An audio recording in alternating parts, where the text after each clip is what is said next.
Light a campfire, and everyone's a storyteller. Join us for some thought-provoking and beyond fireside chats. Hello and welcome to Leave Our World a Better Place. My name is Kasia, and today I'll be speaking to Anja Hanke and Jelena Moro, co-founders and editors of African Magazine. Jelena and Anja will be speaking about their adventures guerrilla trekking in Rwanda. Anja and Jelena, welcome and thank you so much for coming on to chat to me today. Thank you so much for having us. Yes, we're very excited. Thank you, Kasia. I'm really looking forward to this. Now, before we begin talking about Rwanda and gorillas, I just wanted to get a little bit of an introduction to the two of you. You are the co-founders and editors of African Magazine, based out of Germany. And African Magazine focuses on stories from the entire continent, talking about travel, about sustainability, about all of those interesting issues. Anja, I'd like to start with you and just get a little bit of a feel of your story, where your passion for Africa came from. How did you fall in love with the continent and what inspired you to launch the magazine? So it might sound funny, but it all began with a book when I was 12 or 13 years old. So it was like a love story for beginners, so what teenagers read, but it played in the Serengeti. And this book did something with me. So I just knew the Serengeti, there was a feeling with it. And when 2007, when I was my first time in Africa, I traveled to Kenya, and the moment I arrived, I knew that's it. That's where I belong, where my heart belongs to.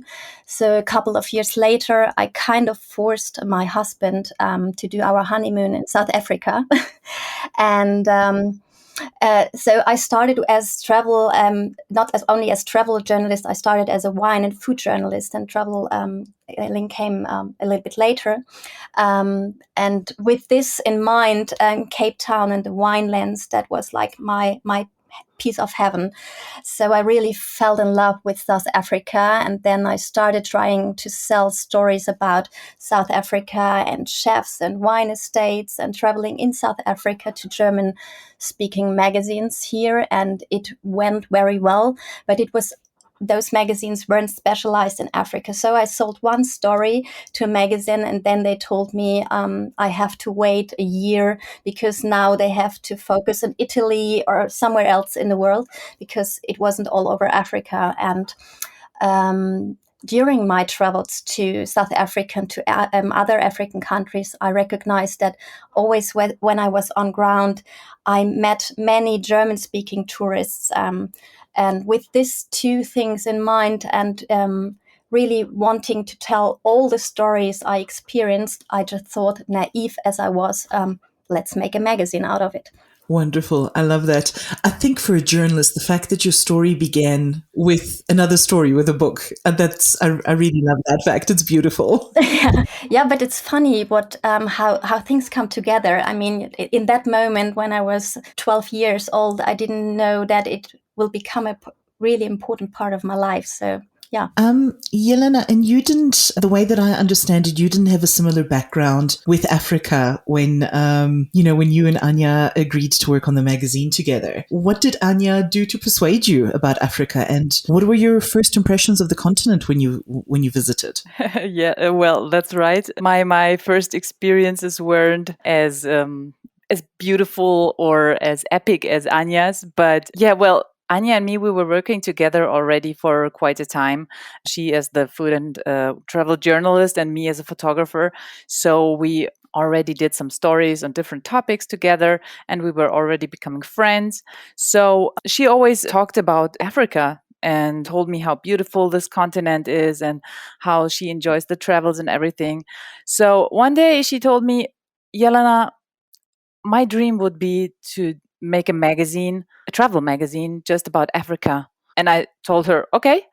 And she said, yeah, but I don't want to do it alone. Would you do it with me? And I just said, okay. I didn't have a clue what was about to come and happen. Then Anja just said, yeah, you cannot agree to do a magazine about Africa with me and never been to Africa before. So we have to get you on the ground. So amazing as Anja is, she organized a research trip to South Africa and planned different stations. So we began in Cape Town, and later we went on along the garden route to go to a private game reserve to do safari as well. And yeah, I was also I was super naive. I didn't know what to expect. I was just curious, and yeah, but we arrived in Cape Town and everything was already overwhelming and absolutely beautiful, and me being a big foodie as well, so I was in culinary heaven already. This is one of the points that convinced me. Then, but the epic point was when we came to the private game reserve and we got into the car and we were just on the way to the main lodge, and then just randomly one elephant crossed our way. And this, I remember this moment so vividly. It's like seeing this elephant right now in front of my face, because it was so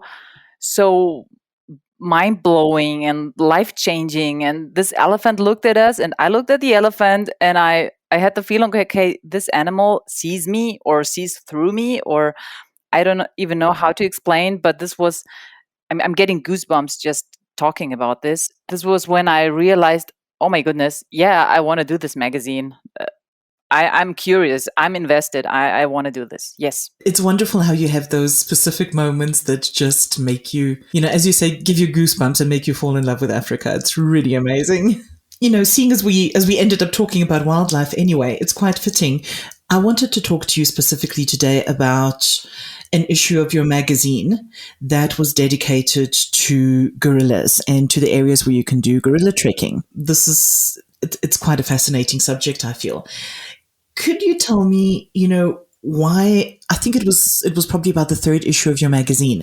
How did you come to choose gorillas for that issue? What was it that captured your imagination about it? I must be honest, in the beginning, it wasn't the intention to do this special, how it ended. We just thought, okay, the thing is, here in Germany, everybody's just talking about Africa. Like Africa is a big city like Joburg or New York or Paris.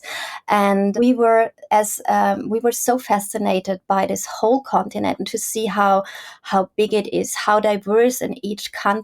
So we thought we add in each issue a special to showcase an area in a deeper way, or also a theme like like the gorillas, for example.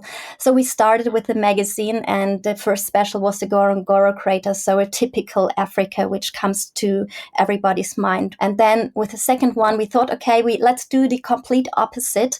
We went to Mauritius, so a really blue and light place for Africa. And so back in the third issue, we thought, we need something darker again, and maybe we choose an animal. And as I was really in love with the story of Dian Fossey and the movie and her book, Gorillas in the Mist, I thought, let's make gorillas. So that was the first intention. But we really learned that each of our specials, they take us on a journey, and it's always a magic happening when we choose a theme. And so our research trip to Rwanda was planned for March 2020. And, there was this little thing called pandemic. So we canceled our trip to Rwanda the day before, which was good because on the day we should arrive, the first case was in Rwanda. So they shut down the gorillas immediately. So we couldn't have done anything in this time. And we just postponed this trip, but we didn't know for how long. And then February 2021, we got the offer of a tour operator here in Germany to travel with them to Uganda. So we first seen the mountain gorillas in Uganda. With this, we thought, okay, let's do more about it. Just not only the mountain gorillas in Rwanda, just showcase all the gorillas, because we then understood, there's more than just one gorilla. There are so many subspecies and so many countries. So it became more and more. And last year, so in March 2022, we then traveled to Rwanda, and it just became an amazing trip because not only because of the trekking to the gorillas. So the Ellen DeGeneres campus was opened then, and we've been so lucky that we've been the first ones on the ground, and so we met so many people on our journey with the gorillas. So many people that are involved in protecting gorillas. It became something bigger than we thought, and we are really honored that we were able to do a special about gorillas, and also a little bit proud. And it's interesting that you bring up that issue of conservation and meeting all the people that are sort of invested in working towards it. And Rwanda is really gaining quite a reputation for that kind of thinking and investment in conservation. As you said, there's the Dian Fossey Center and the Ellen DeGeneres campus. There's the African Leadership University that has courses in conservation.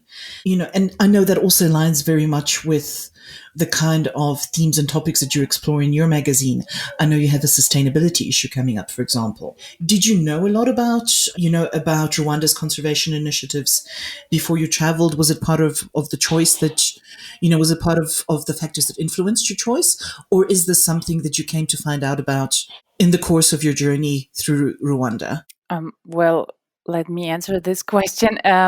We knew already before that there was much going on, and there were made a lot of efforts, but we didn't know to the extent where, we came to know more about when we were on the ground. So when we started talking to the people, and that's where we really saw, okay, the government is putting a lot of effort into conservation, and has been doing so many, like, not commitment, how do you call it, cooperations with other players, also, with African parks, and with all the players from the safari industry, who also build their lodges on the ground and do amazing work. So it was also mind-blowing, or very impressive, to see how they work together with the communities, and to make a sustainable effort to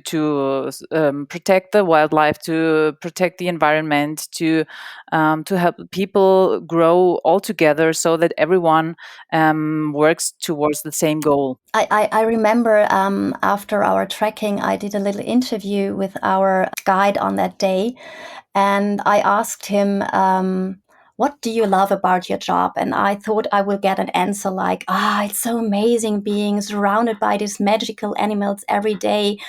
But his answer was, I'm so proud that I'm part of this big thing, that I can bring a change to my community, that I can help my people, because the surrounding communities, there is a change that you really can see when you're there. So the communities, they have now water, they have electricities, they build up schools so that the children don't have to walk 10 kilometers to be able to go to school. There are financial compensations if the gorillas, from time to time, I mean, they're wild, so they come out of the national parks, and that's where the farms are of the people from the community. So when the animals just take a snack from their fields, there's a compensation which is also higher than the money they would get when they would sell it on the market. So there's so many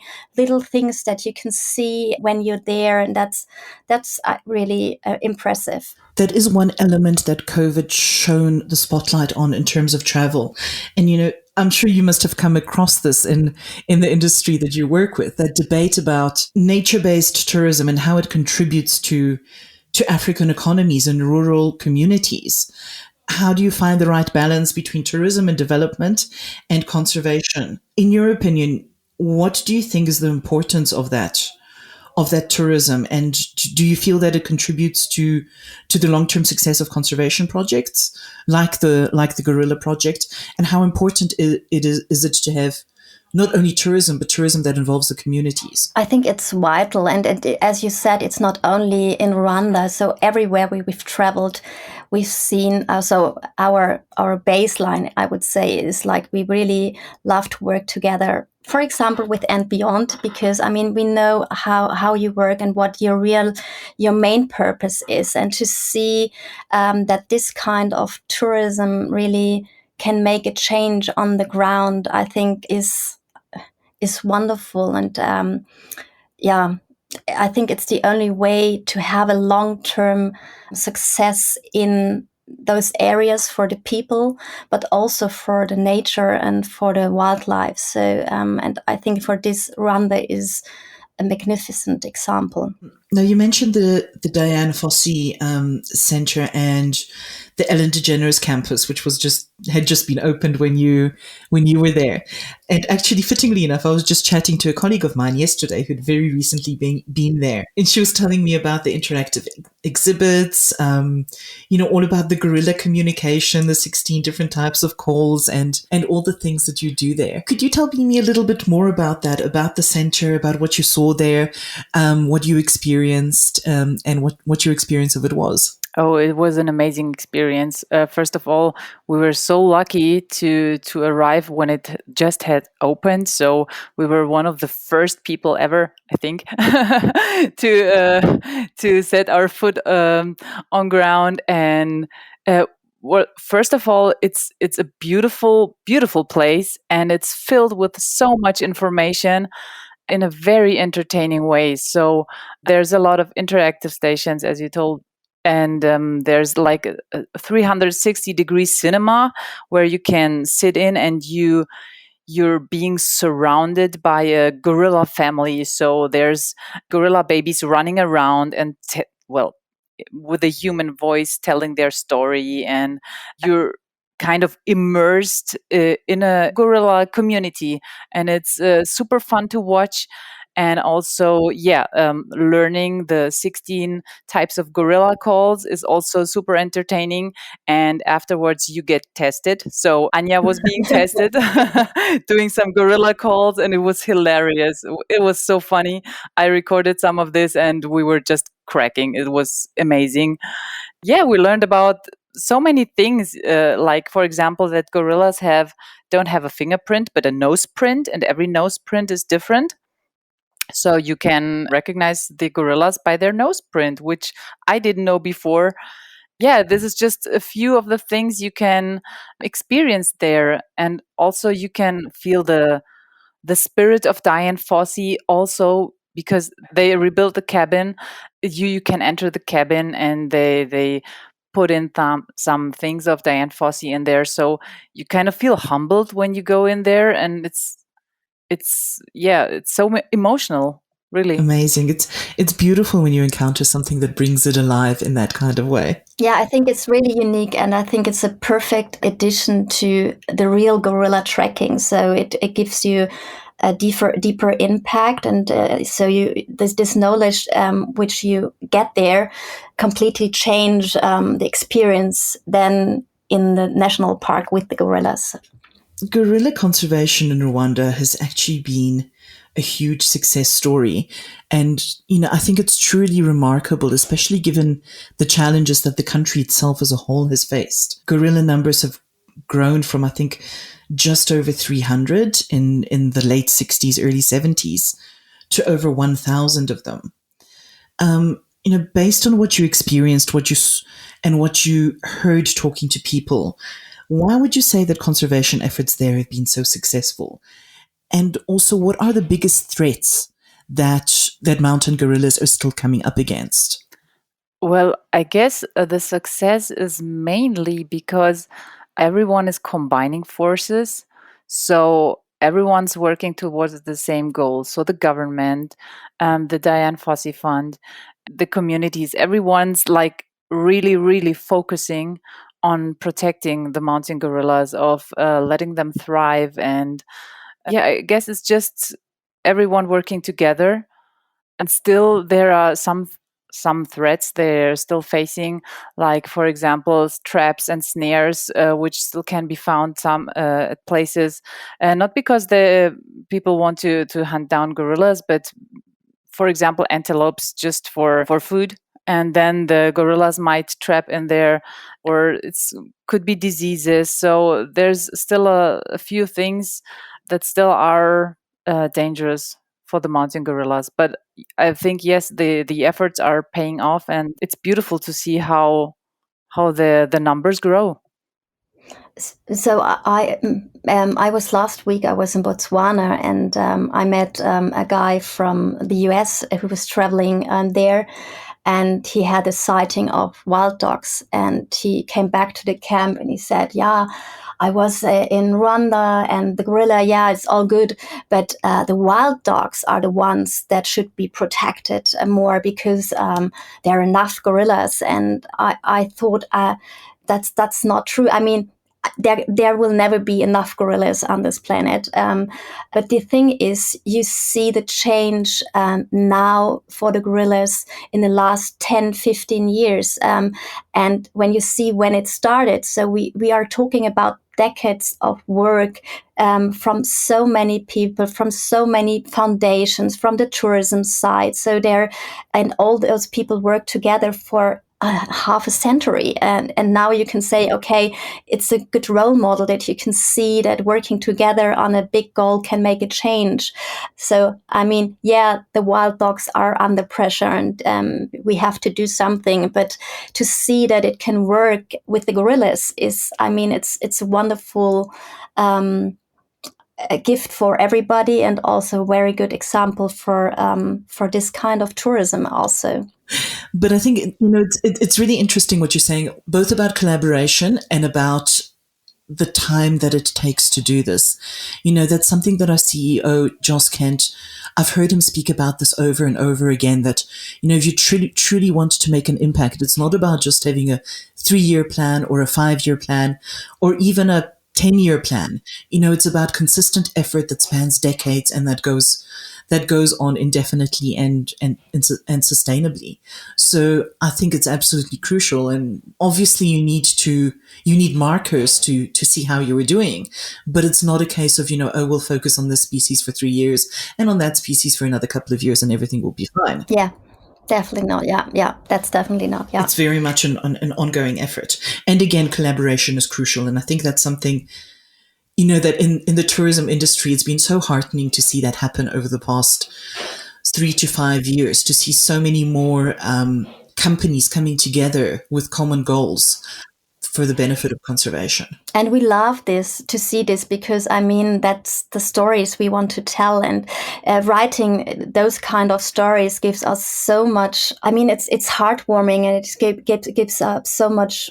Yeah, it feels like we are kind of part of this movement, because we bring these stories out to the people that hopefully then become travelers to this kind of tourism. So I think we are part of this circle, and that makes us very proud. Absolutely. It's so important to have a voice, and we're so grateful for publications like African Magazine that do focus on these topics rather than just, travel can be very glamorous, but there's a lot that actually goes on behind the scenes. Definitely it is.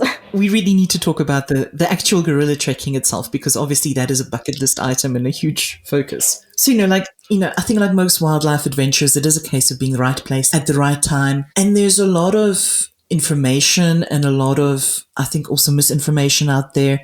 And I know that gorillas sort of, they live in challenging habitat that's kind of difficult to get to. And you have to be with the right people and be in the right place. Could I ask, how did you prepare for the gorilla trekking to make sure you got the most out of it? And then actually when, on the day, when did it happen? What was the whole process like? What was the terrain, the vegetation that you walked through? How long did it take you to get to the gorillas? What was that whole process like? So I I must say we prepared through reading, but also talking to people that done gorilla trekking before. So we learned from them, for example, to bring some garden gloves with us, and we thought, okay, for what? But it was really helpful to have your hands protected when you just try to get away through the thick green. And we also heard, be prepared for rain, but I must say, we haven't been prepared for that kind of rain we experienced on the day of our trekking, because we were in Rwanda for a week and it was sunny and warm and nice every day. Only the day when we had the trekking, it was pouring. I mean, it was water coming from all sides. So that made our trek through the jungle really adventurous. So there was mud all over, and it was not really a picture perfect moment. So we were really black and wet, and our boots stuck in the mud, and it was we needed help from the porters that joined us to get us out of the mud. And it was funny, and we learned this all is part of the experience. So we just took it. It was really, yeah, it was fun, but it was also a bit exhausting. So we walked, I would say, for 2 hours through the jungle, and we had a guy in front of us with a machete cut down branches so that we have a little small path through that green thick. And just before we arrived, I remember we had a really magical moment, because we came out of the green and there was a little plateau and there was mist coming, and it was really like, it gave me goosebumps because it felt like the ghost of Dian Fossey is now with us. So it was really, really special. And then when we arrived at the gorilla family, it was just, I can't describe this feeling. It was like meeting someone you knew forever, but also a complete unique experience. And yeah, it was very, very special. So the animals were, no, in the beginning we just seen a silverback, and he was like, I don't like this rain. And he was grumpy and like this. And yeah, it was really wonderful to see him so close. And yeah, amazing. Well, I think that's the big difference. You know, for somebody who's used to Big Five or general wildlife safaris, you're on the vehicle, and while you might stop and look at the animals, I think gorilla trekking is so much more sort of face to face, and it must be quite a different feeling. You know, okay, you've spoken a little bit about the silverback, but were there any special moments, that you witnessed family interactions, other behavior, and also, was the experience what you expected, or was there something about it that totally surprised you? Well, it was, first of all, like Anja told, we first saw the silverback sitting there being all grumpy and wet. And we stayed there for a little while because he was the only one we saw in the beginning. And then the most amazing thing happened. Well, no, first of all, everyone tells you, okay, you have to keep a 10 meters distance to the gorillas. But the gorillas don't know about this rule. So the silverback, when he just got tired of sitting there and being grumpy, I think he wanted to show us his strength or something like that, because he kind of started whistling and inflating his chest. And then he marched directly almost into our group, beating his chest. He was like, I don't know, maybe 20 centimeters away from us, just walking past. And then I got a little heart attack, just a little one. Yeah, this was really exciting. And but we also then immediately afterwards, all the family came down and we saw little gorillas, mom gorillas, like the whole family interacting, picking their noses, playing, and yeah, just being happy gorillas.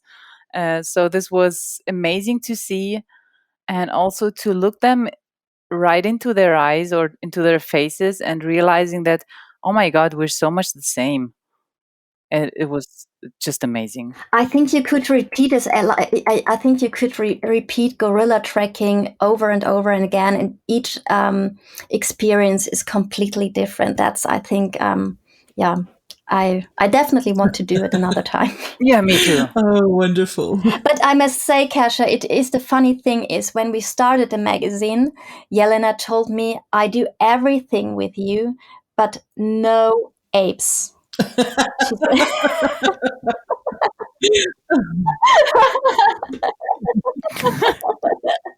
Yeah, but I have to defend myself because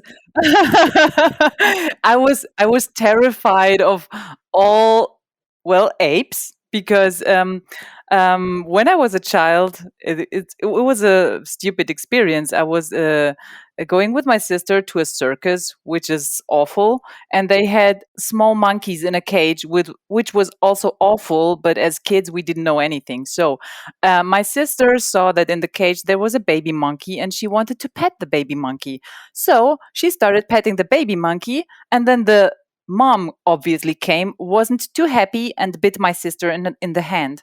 So this is where I got my ape trauma, and this is when I told Anja, no, I don't want to see apes. Oh, no. Yeah, we solved it. I'm happy now. I want to see gorillas every day if I can. I think we solved this trauma. Yes. Okay. Yeah. So this was good therapy then. It's amazing, those childhood traumas. I mean, when I was a child, my brother convinced me that camels were bloodthirsty animals that would bite you and give you blood poisoning. And I also spent years being terrified of camels. Oh no. So when did you solve your trauma? I'm still getting there. But I'm very glad that you've made your peace with gorillas, Yeah. Jelena. Anja, I think you were the one who said, that every gorilla trekking adventure is different, and you could do it over and over again. You'd mentioned that before you went to Rwanda, you actually had an opportunity to interact with gorillas in Uganda. Could you give me a bit of insight? How different or how similar was that experience? I'd love to get your thoughts on that. I mean, it's difficult to compare because, as you said, I can't say it's always like this, how we experience it on the day in Uganda. So you have those 60 minutes with the gorillas, and that's the same time you have in Rwanda. So our weather was on the day in Uganda, it was better, so it was warmer, and we thought maybe it makes the gorillas feeling a bit more comfortable. But the group we visited in Uganda was like a kind of shy, so they were constantly moving. So the 60 minutes start when you have the first sighting of a gorilla. So we've seen a silverback, and he just turned around, and I mean, it's such a huge animal, but this green, he disappeared, and it was just like he wasn't there. But our 60 minutes, they already started. The whole hour was like this. So we just had a little glimpse of a gorilla, and then we ran. So they ran away, and we followed them. So it was complete different experience. I would say so what I heard often about people saying about trekkings in Rwanda, that the gorillas there are a little bit more habituated, and sometimes I have the feeling that the people are saying this in a bad way, because they say it like that those are not wild animals anymore. But my experience was there are still wild animals in Rwanda, but you must see when the work of Dian Fossey started, and many families you can visit in Rwanda in our days, they have still family members that knew Dian Fossey. So there are like a lion you see with a car. I mean, they're not interested in a car just because it's common for them, and that's the same in Rwanda. I'm not sure if the Ugandan gorillas are not that well habituated. I think it's complicated to compare those kind of experience, because I think it's the same like you have it on the ground when you're doing a proper safari. So the one morning you see lions, the other morning you see nothing. So I think it's difficult to compare Rwanda to Uganda. I can say on our trip, so the experience was completely different as the weather was better. So you have 60 minutes when you're going on a gorilla trek, and this is the same time you have in Uganda and Rwanda. So this time starts when you see the first gorilla. And in Uganda, we had a family that was kind of shy, so they were constantly moving. And when we seen the first the first silverback, it just turned around and disappeared in this thick green. And it's really stunning how they can cover themselves in this bush. So the 60 minutes was really like running behind them and just always get a little glimpse of them in this green environment. So it didn't feel like we are together with them and surrounded by them. So that's why I must say our experience in Rwanda was better, if you might name it like this.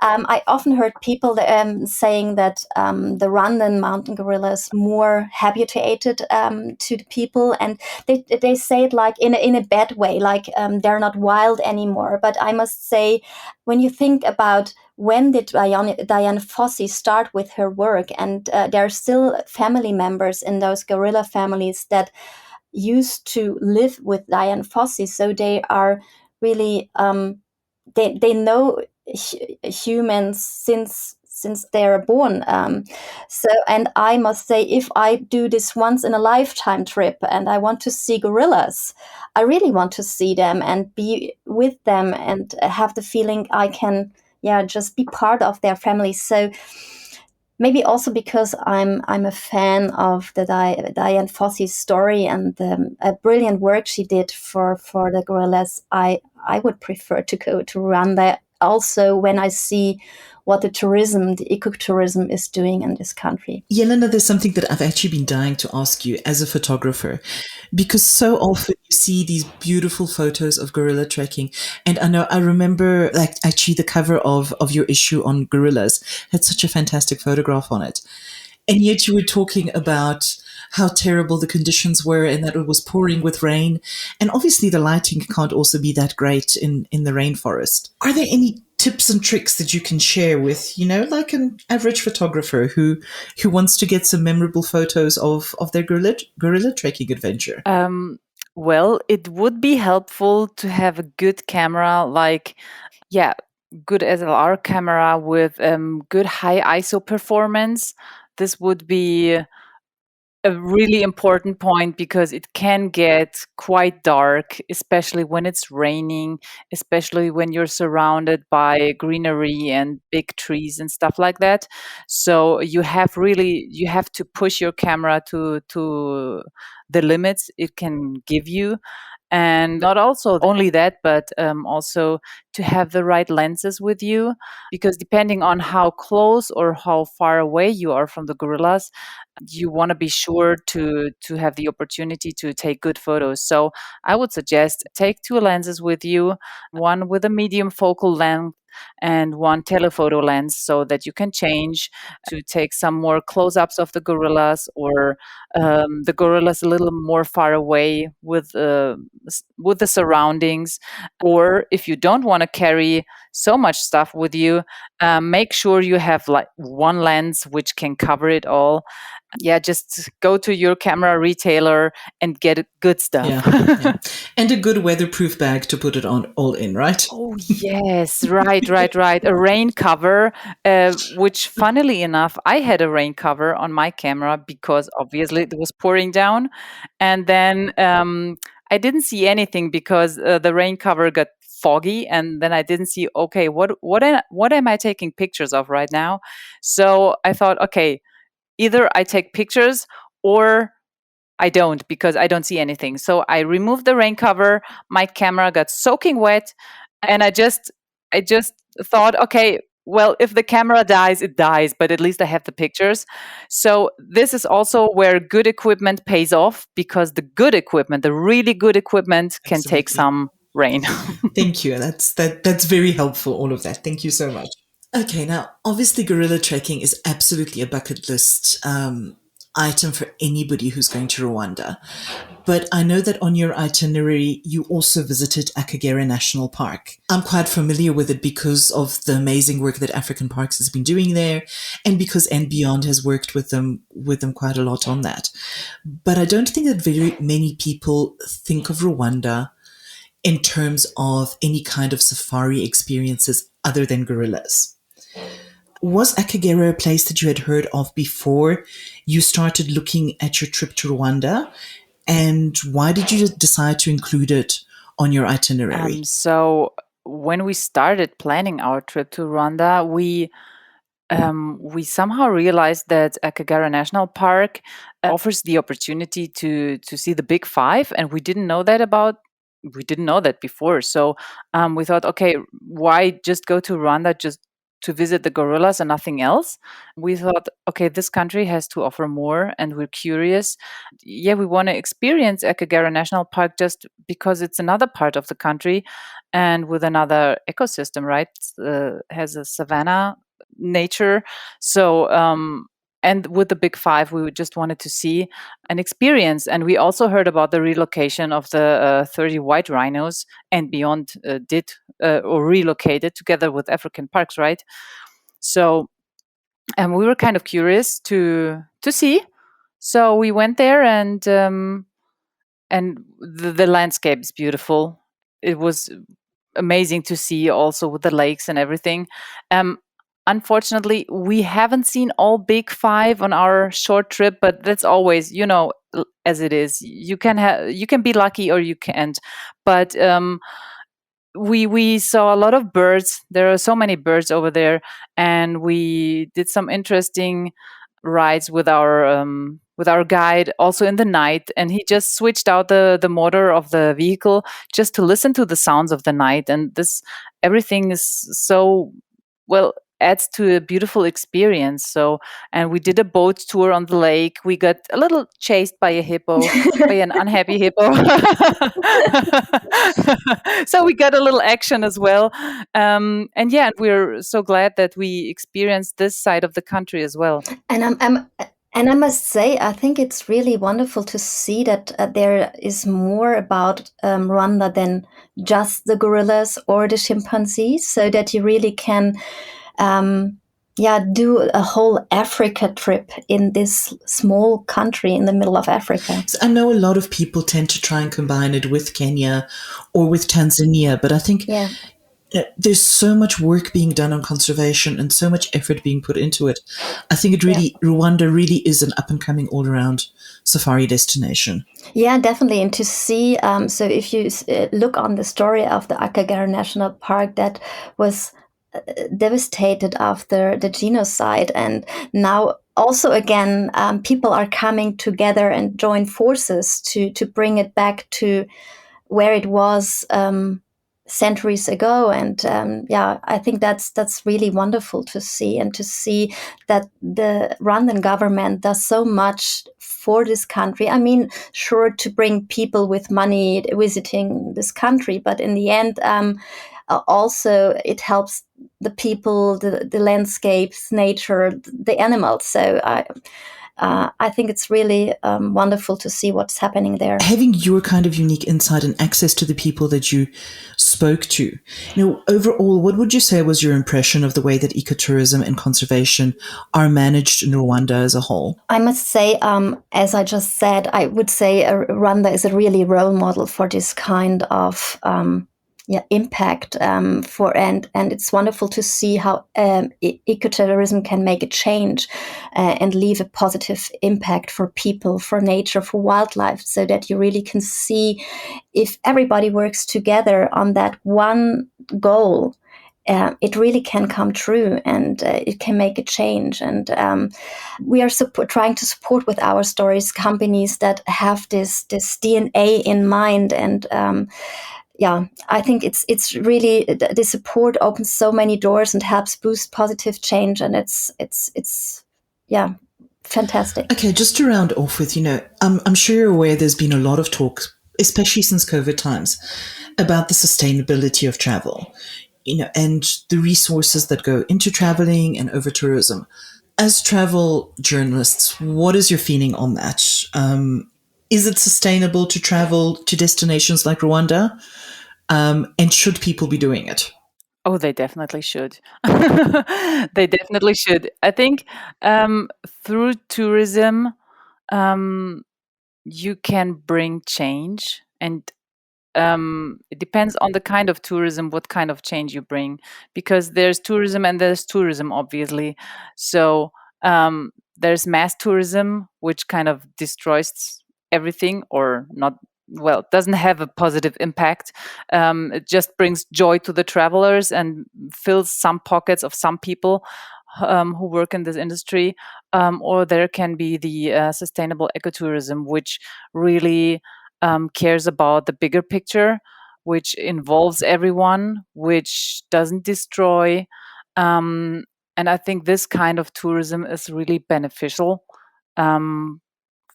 for all players. And I think if you look on the pandemic, we all have seen how important tourism is, especially for Africa. How many people are so? If I'm not sure the numbers were, one employee in the industry covers the food of 10 to 14 people, and so. I mean, it's so important that our people are traveling to Africa and that they choose wisely with whom and where they go. And I think if they go to places that have this mindset, it's really a win-win situation, because they have a wonderful experience and they really can make a change with their journey to Africa. Absolutely. I always think about a conservation manager that I met quite early on when I started working in tourism. And he always used to say that you can only really protect the places or the things that you love. Mm-hmm, yeah. Yeah. And I think travel plays such a huge role in getting people to fall in love with these wild places. Yeah. And I think when once fallen in love, you will never stop traveling to Africa.